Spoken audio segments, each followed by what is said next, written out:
Praise the Lord. கர்த்தருக்கு ஸ்தோத்திரம். கர்த்தர் நல்லவர், அவர் கிருபை என்றும் உள்ளது. இந்த நாளுக்காக எடுத்துக்கொள்ளப்பட்ட வேத வசனம் யோவான் 9வது அதிகாரம் 6வது வசனம் 7வது வசனம்.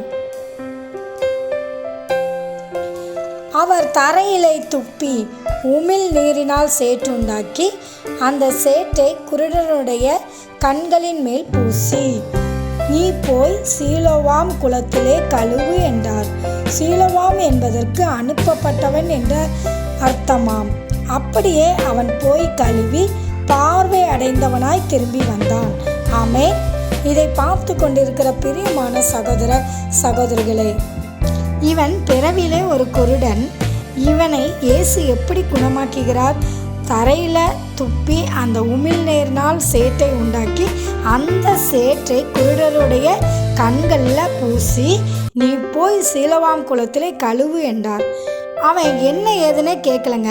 அந்த வார்த்தைக்கு அவன் அப்படியே கீழ்ப்படிந்து போய் கழுவுகிறான். அவன் பார்வை அடைகிறான். பார்த்தீங்களா? கர்த்தருடைய வார்த்தைக்கு சொன்ன உடனே அவன் கீழ்ப்படிந்து போய் கழுவின உடனே நன்மையை அவன் பெற்றுக்கொள்கிறான்.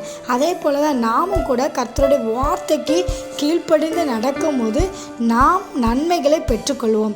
இல்லாவிட்டால் நமக்கு வர வேண்டிய நன்மைகளை நாம் இழந்து போய்விடுவோம். ஆமென். தேவன் தாமே உங்களை ஆசீர்வதிப்பாராக.